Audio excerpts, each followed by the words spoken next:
அனைவருக்கும் வணக்கம். லக்ஷிதா தீக்ஷிதா என்ற 2 பெண் குழந்தைகள். 2 பேரும் ஒரே பள்ளியில் படித்தார்கள். ஒரே வகுப்பிலும் படித்தார்கள். அவங்க பள்ளி ஆண்டு விழாவின் போது ஒரு போட்டி வைத்திருந்தார்கள். யார் பூந்தொட்டி வளர்த்தி அதை செழுமையாக கொண்டு வந்து வைக்கிறார்களோ அவர்களுக்கு முதல் பரிசு என்று அறிவித்திருந்தார்கள். லக்ஷிதாவுக்கு அந்த நேரத்தில் உடல் நலம் சரியில்லாமல் போய்விட்டது. தீக்ஷிதா ஒரு யோசனை செய்தாள். லக்ஷிதா கொண்டு வந்து வைக்க முடியாது, நாம் அதை வாங்கி கொண்டு பள்ளியில் ஆண்டு விழாவில் வைத்து போட்டியில் முதல் பரிசை வென்றுவிடலாம் என்று எண்ணினாள். தான் வளர்த்த செடியோ ரோசா செடியோ மிகவும் கருகிவிட்டது. லக்ஷிதா வளர்த்ததோ பெரியவர்களின் சொல் கேட்டு ஆசிரியர்களின் சொல்படி நடந்து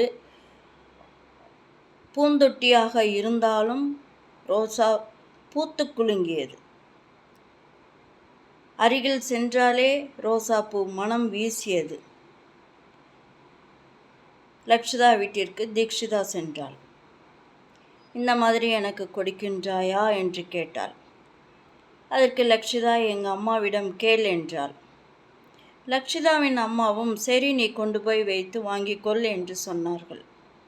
அடுத்த நாள் பள்ளிக்கு செல்லும் பொழுது தனது காரை லக்ஷிதா வீட்டு முன்பு நிறுத்தி பூந்தொட்டி எடுத்து கொண்டு சென்று விழா மேடையில் வைத்தாள். விழாவும் ஆரம்பமாகிவிட்டது. நடுவர் அவர்கள் இந்த பூந்தொட்டியை தேர்ந்தெடுத்து விட்டார்கள். தீக்ஷிதாவுக்கு மிகவும் சந்தோஷம். என்ன, யாருடைய பூந்தொட்டி? மேடைக்கு வரவும் என்றார்கள். தீக்ஷிதா சென்றாள். கேள்விகள் கேட்டார்கள். நீ எப்படி வளர்ப்பாய், எப்படி வளர்த்தாய், எத்தனை நாட்களுக்கு ஒரு தடவை தண்ணி ஊற்றுவாய், விபரம் சொல்லவும் என்றார்கள். நான் வாளி வாளியாக தண்ணி ஊற்றுவேன். வாளி வாளியாக தண்ணி ஊற்றினால் செடி அழுகிவிடுமே. உரம் எப்படி போட்டாய்? பாக்கெட்டாக போடுவனாக்கும். அப்படி போட்டால் கருகி விடுமே. உண்மையை சொல் என்று கேட்டார்கள். நான் இந்த மாதிரி லக்ஷிதாவிடமிருந்து வாங்கி வந்து போட்டியில் கலந்து கொண்டேன் என்று சொன்னாள்.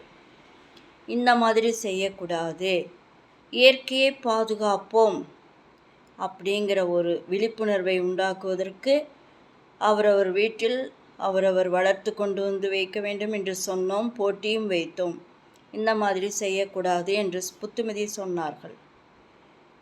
அழுகை வந்துவிட்டது தீக்ஷிதாவுக்கு. அனைவரும் சிரித்தார்கள். யாரும் சிரிக்காதீர்கள். இந்த சிறுமி தவறாக நடந்துவிட்டால் மன்னிப்பும் கேட்டுவிட்டால் அடுத்த முறை லக்ஷிதா மாதிரியே தானும் பூந்தொட்டியில் ஒரு ரோசா செடியை வளர்த்து போட்டியில் கலந்து கொண்டு முதல் பரிசை பெறுவேன் என்று வாக்குறுதி கொடுத்துள்ளாள். பாராட்டுக்கள் என்று சொன்னார்கள். இதிலிருந்து என்ன தெரிகின்றது குட்டிகளா? பொய் பேசக்கூடாது, பேராசைப்படக்கூடாது என்று தெரிகிறதல்லவா? தன்னுடைய முயற்சி வேண்டும், உழைப்பு வேண்டும். இக்கதை நன்றாக இருக்கின்றதா? வி.எஸ். ரோமா, கோயம்புத்தூர்.